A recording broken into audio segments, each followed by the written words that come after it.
Hey family, there is some breaking news out of Hollywood.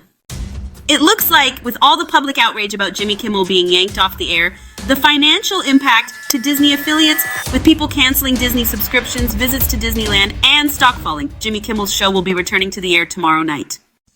There was a huge public outcry saying Kimmel's freedom of speech had been violated, and folks hit the network in a way to get their attention, in the pockets. Please hit that like button. Now let's get into the mess. This article is from Yahoo Entertainment. Jimmy Kimmel Live is set to return to the air Tuesday after suspension for Charlie Kirk comments, ABC says. The network's decision to suspend the show last week prompted a strong backlash. ABC will be putting Jimmy Kimmel Live back on the air on Tuesday, less than a week after the show was abruptly suspended over comments made by its host.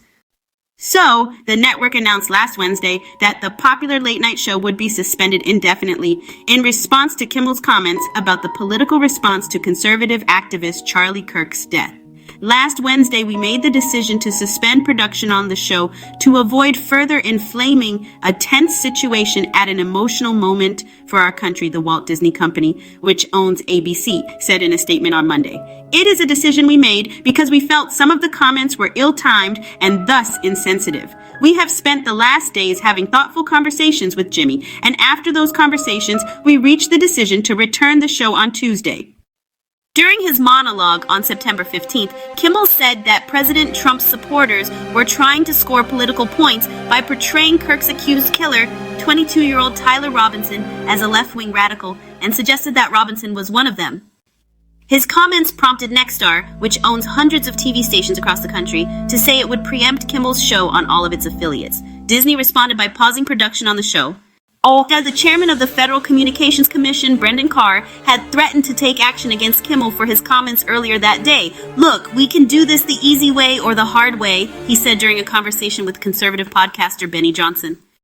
More than 400 Hollywood stars signed a letter published Monday that condemned the threats to our freedom of speech they believe Kimmel's suspension represents. Regardless of our political affiliation or whether we engage in politics or not, we all love our country, the letter said. We also share the belief that our voices should never be silenced by those in power, because if it happens to one of us, it happens to all of us. This is a big moment in our democracy, and we must all stand up for the principles of free expression, Seth Meyers, host of NBC's Late Night, said last week.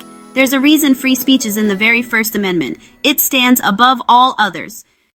Even some of Trump's most dedicated political allies expressed concerns about the implications of pulling someone off the air over their political comments.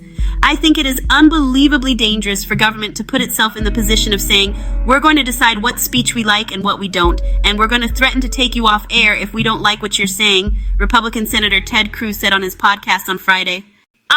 So just because ABC decided to end Kimmel's suspension, it doesn't necessarily mean the show will be available in all markets.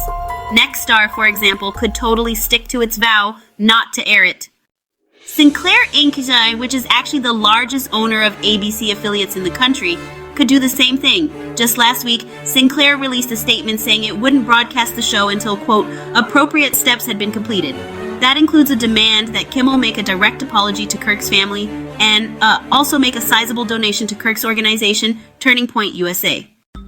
The Trump administration has pushed back on the idea that Kimmel's suspension is government censorship. This is about Nexstar and Sinclair versus Disney, and that's ultimately a business decision, Carr told conservative radio host Dana Loesch last week. Trump, who actually praised ABC for its courage when the news of the suspension broke, argued that the decision was all about Kimmel's talent and popularity, not any kind of government intervention. He had very bad ratings and they should have fired him a long time ago, he said, referring to the suspension during a trip to the United Kingdom last week. So, you can call that free speech or not. He was fired for lack of talent.